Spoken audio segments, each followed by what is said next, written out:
গতকালকের প্রতিবেদনে বলেছিলাম, দিল্লিস্থিত তার বাসভবনে আওয়ামী লীগের কয়েকজন নেতা মন্ত্রীর সঙ্গে আলোচনায় বসবেন শেখ হাসিনা। এরকম বৈঠক বা আলোচনা এই প্রথম করছেন তিনি। দেশ ছেড়ে দলের বহু নেতা মন্ত্রী ভারতে আশ্রয় নিয়েছেন। তিনি চাইলে তাদের সঙ্গে আলোচনায় বসতে পারতেন। যতদূর জানি তিনি চাননি এবং কোনো অনুরোধও পাঠাননি ভারত সরকারের কাছে সে ব্যাপারে। তবে চাইলেই যে ভারত সরকার রাজি হতো তা নয়, রাজি না হতেও পারত। তার কারণ ভীষণ রকমের কড়া নিরাপত্তার মধ্যে দিল্লিতে তাকে রেখেছে ভারত সরকার। বিষয়টি সম্পর্কে ওয়াকিবহাল একজন জানিয়েছেন, মাল্টি লেয়ার্ড সিকিউরিটি অ্যারেঞ্জমেন্ট নেওয়া আছে তার জন্যে। প্রধানমন্ত্রী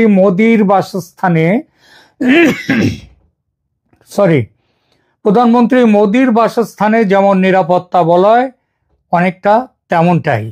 এর আগে দলীয় বৈঠক না করলেও দলের নেতা মন্ত্রীদের কারো কারো সঙ্গে ফোনে কথা বলেছেন নেত্রী। তবে সে ফোন তাকে দেয়া হতো নিরাপত্তা সম্পর্কে নিশ্চিত হওয়ার পর। তিনি ইউরোপ, আমেরিকা ও অন্য কোনো দেশের দলীয় সমর্থক ও সংগঠকদের উদ্দেশ্যে অডিও ও ভিডিও বার্তা পাঠিয়েছেন, একটা নয় একাধিকবার।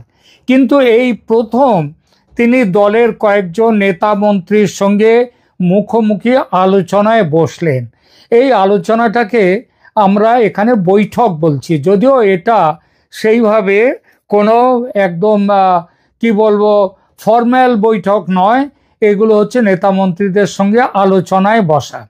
অবশ্যই ভারত সরকার তারও অনুমতি দিয়েছে বলে এই মুখোমুখি বসাটা সম্ভব হলো।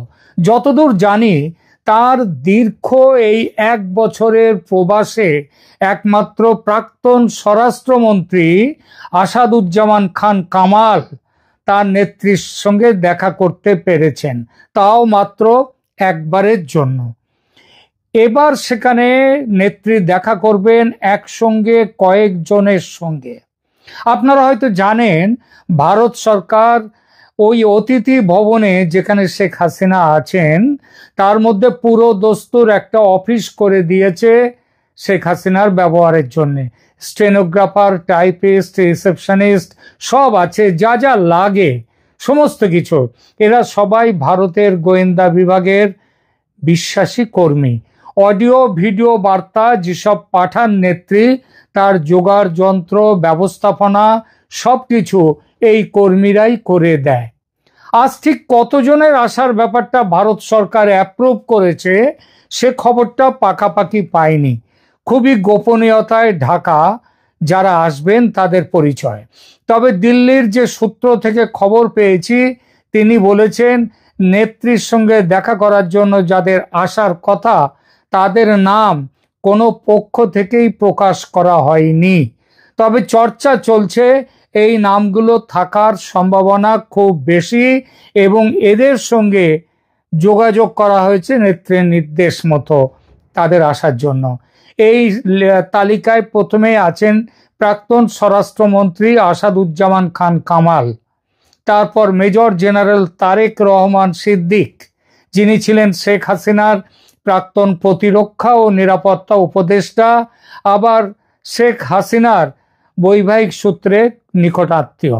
ওবায়দুল কাদের, দলের সাধারণ সম্পাদক ও প্রাক্তন সড়ক পরিবহন ও সেতু মন্ত্রী।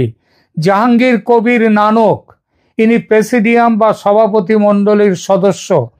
মোফাজ্জল হোসেন চৌধুরী মায়া, ইনি মন্ত্রী ছিলেন আবার প্রেসিডিয়াম সদস্য। নূর এ আলম চৌধুরী লিটন, ইনি ছিলেন সংসদে দলের চিফ হুইপ। এছাড়া একজন হিন্দু নেতা এই দলে থাকতে পারেন বলেও শুনেছি। এই ব্যাপারে আওয়ামী লীগ দলের মুক্তিযুদ্ধ বিষয়ক সম্পাদক মৃণাল কান্তি দাসের নাম শোনা যাচ্ছে। এছাড়া বাংলাদেশ হিউম্যান রাইটস ওয়াচ সংস্থার সেক্রেটারি জেনারেল মোহাম্মদ আলী সিদ্দিকীরও এই সভায় এই আলোচনায় থাকার সম্ভাবনা। বাস্তবে কারা কারা ছিলেন এই বৈঠকে সে নামগুলো আজ জানতে পারিনি, তবে পরে ঠিকই জানতে পারবো। আপাতত সে প্রসঙ্গটি তুলে রেখে পূর্ব নির্ধারিত যে বিষয়গুলি আজকের আলোচনার এজেন্ডা ছিল, শেখ হাসিনা যেগুলোকে ঠিক করে রেখেছিলেন বৈঠকের জন্য, সেদিকে একবার নজর ফেরাই, দেখি আজকের আলোচনায় কোন কোন বিষয়ে আলোচনা হয়েছে। আবার বলছি, এখানেও কোনো প্রকাশ্য সূত্র থেকে কিছু জানানো হয়নি, কারণ এটা সেই অর্থে কোনো ফর্মাল বৈঠক নয়, এটা কয়েকজনের মধ্যে আলোচনা। তবে আমার দিল্লির সূত্র জানাচ্ছে যে তারা যতটা হুইসপারিং বলা যায় কিংবা যেরকমভাবে শুনেছেন যেসব দিক দিয়ে, সেখান থেকে তারা বলছেন আলোচনায় এই কয়েকটি বিষয় ছিল মুখ্যত। যেমন প্রথমে বলি, স্ট্র্যাটেজিক অ্যান্ড অর্গানাইজেশনাল প্ল্যানিং বা কৌশলগত ও সাংগঠনিক পরিকল্পনা। আলোচনায় আজকেও সবাই একমত হন যে ইউনূস সরকারের চূড়ান্ত ব্যর্থতা ওই সরকারের বিরুদ্ধে মানুষকে খেপিয়ে দিয়েছে। জনতা চলে গেছে বহুলাংশে সরকারের বিরুদ্ধে চলে গেছে ছাত্র সমাজ, সাধারণ মানুষ শেখ হাসিনার শাসন ফিরে আসুক, এটাই চাইছে মনে প্রাণে। দলের ঘুরে দাঁড়াবার সময় অতএব এসে গেছে, আর এটা করতে গেলে সংগঠনকে ঢেলে সাজাতে হবে।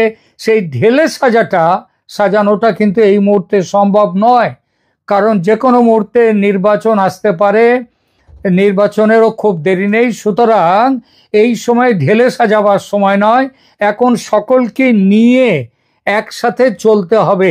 কারোর বিরুদ্ধে কারোর অভিযোগ থাকলেও সেই অভিযোগগুলোকে খুব বেশি এখন সেগুলো শুনলে চলবে না, গুরুত্ব দিলে চলবে না। সুতরাং এই ব্যাপারে পরিকল্পনা করে এগোতে হবে। নেত্রী একটা 3 সদস্যের কমিটি তৈরি করে দিয়েছেন। তৃণমূল পর্যায়ের রিপোর্ট নিয়ে আগামী 2 সপ্তাহের মধ্যে এই কমিটি পরিকল্পনা চূড়ান্ত করে ফের নেত্রীর সঙ্গে বৈঠকে বসবে। দ্বিতীয় নম্বর হচ্ছে ইন্টারন্যাশনাল অ্যাডভোকেসি বা আন্তর্জাতিক সমর্থন আদায়। বিশ্বের বিভিন্ন দেশ ও আন্তর্জাতিক সংস্থার সঙ্গে যোগাযোগ করে ইউনূস সরকারের আসল চেহারা, যে চেহারাটা হলো ধর্মীয় জঙ্গিবাদকে তোষণ করা, সাধারণ মানুষের ওপর নিপীড়ন ও অত্যাচার, প্রতিবাদী মুখকে ডেভিল হান্টের তকমা দিয়ে আটকে দেয়া, আইন শৃঙ্খলার চরম দুরবস্থা, বিচার বিভাগকে দমন করে রাখা, সংবাদ মাধ্যমে টুটি চেপে ধরা, যেভাবে গোপালগঞ্জে গণহত্যা চালিয়েছে সেনাবাহিনী, সেই সব বিষয়গুলোকেও প্রচারে নিয়ে আসা এবং আন্তর্জাতিক মহলে সেই প্রচার তীব্রতর করে তোলা।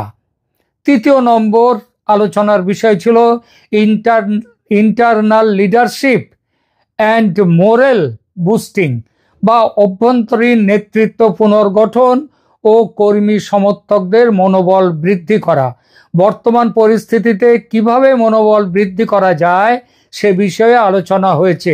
ইন্টারনাল লিডারশিপ নিয়ে এই মুহূর্তে বড় কোনো হস্তক্ষেপ করা হবে না, কারণ তাতে ভালোর বদলে খারাপ হওয়ার সম্ভাবনাটা বেশি। সেটা করা হবে কাদেরকে কিভাবে ব্ল্যাকলিস্টেড করা হয়েছে, সেই ব্ল্যাকলিস্টেড কিন্তু করা হয়েছে, সেই তাদেরকেও এখন রাখতে হবে। তারপর ভোটের পর যদি আওয়ামী লীগ জিতুক বা হারুক, যেখানটাই থাক, তখন সেই লিস্ট অনুযায়ী কাজ শুরু হবে, নতুন করে সব গঠিত হবে। এর পরের প্রশ্ন যে বিষয় নিয়ে আলোচনা হয়েছে সেটা হচ্ছে ডিপ্লোম্যাটিক মেসেজিং বা কূটনৈতিক বার্তালাপ এবং এর পরের যে বিষয়টি মিনিস্ট্রি ইন এক্সাইল, এটা গঠন করা এবং একে অন্যটির সঙ্গে অঙ্গাঙ্গিভাবে যুক্ত। বাংলাদেশের হাসিনা সরকার সে দেশের আসল বৈধ সরকার, ষড়যন্ত্র করে অন্যায়ভাবে সেই সরকারকে হটিয়ে একটি দখলদার অবৈধ সরকার দখল করেছে বাংলাদেশের শাসন ক্ষমতা। অথচ এতদিন কূটনৈতিকভাবে আওয়ামী লীগ এর বিরুদ্ধতা করতে পারেনি, কারণ এতদিন সে পরিস্থিতি ছিল না। কিন্তু বর্তমানে ইউনূস সরকারের জনবিরোধী ও অত্যাচারী রূপ পুরোপুরি বেরিয়ে পড়ার ফলে এই সরকারের জনসমর্থন দ্রুত নিঃশেষ হয়ে যাচ্ছে। এখন তাই এই সরকারকে আক্রমণ করতে হবে ঘরে বাইরে, ইন্টারন্যাশনাল স্তরে, সর্বত্র। আর এটা করতে গেলে একটি মিনিস্ট্রি ইন এক্সাইল বা নির্বাসিত সরকার গঠন করা খুব কাজের হয়। পৃথিবীর বহু দেশেই এটা আছে, অনেকে করেছেন। এমনকি দেখুন, এই যে আমাদের ভারতে তিব্বত থেকে দলাই লামা এসেছিলেন, তিনিও কিন্তু ভারতে এসে তখন থেকে মিনিস্ট্রি ইন এক্সাইল তারও আছে। এখানে তিব্বতীদেরও একটি সরকার আছে। অনেকের হয়তো মনে আছে, শুধু তিব্বত কেন, ৭১-এর মুক্তিযুদ্ধের সময়ও ভারতে গঠিত হয়েছিল এরকম সরকার, স্বাধীন বাংলাদেশ সরকার, তাজউদ্দিন আহমেদ তার নেতৃত্বে। এবারও একই রকম পরিস্থিতি। সেবার মুজিবুর রহমানের নির্বাচিত সরকারকে দায়িত্ব দেয়নি পাকিস্তান, অন্যায়ভাবে তাকে সরিয়ে দিয়েছিল। এবার মুজিব কন্যার নির্বাচিত সরকারের বিরুদ্ধে ষড়যন্ত্র করে তাকে সরিয়ে দেওয়া হয়েছে।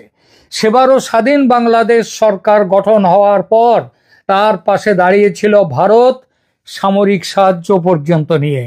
এবারও ৭১-এর মতো শেখ হাসিনার নেতৃত্বে মিনিস্ট্রি ইন এক্সাইল তৈরি হলে সামরিক সাহায্য নিয়ে পাশে দাঁড়াবার কথা অবশ্যই ভাবতে হবে ভারতকে।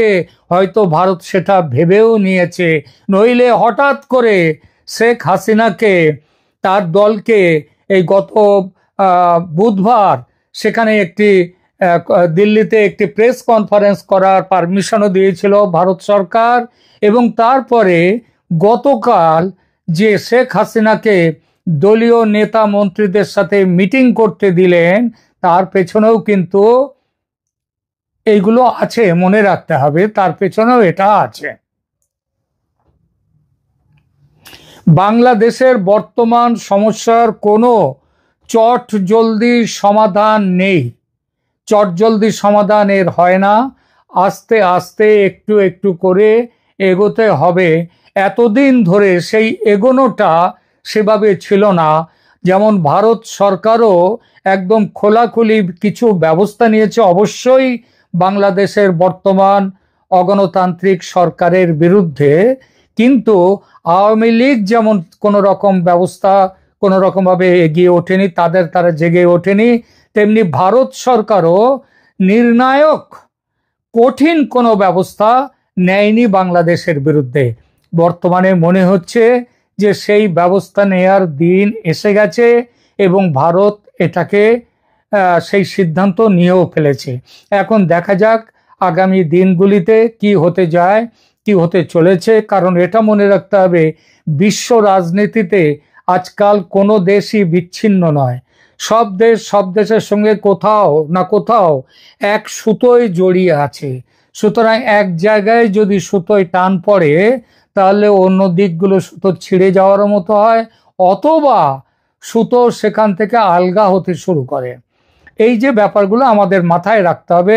তবু আশা করা যায় যে বাংলাদেশ এবার ইউনূস সরকারের বিরুদ্ধে বাংলাদেশে একটা ব্যাপক প্রতিরোধ তৈরি হবে এবং সেই প্রতিরোধ হবে আওয়ামী লীগের নেতৃত্বে, এবং ভারত থাকবে আওয়ামী লীগ এবং সেই প্রতিরোধী জনতার পাশে।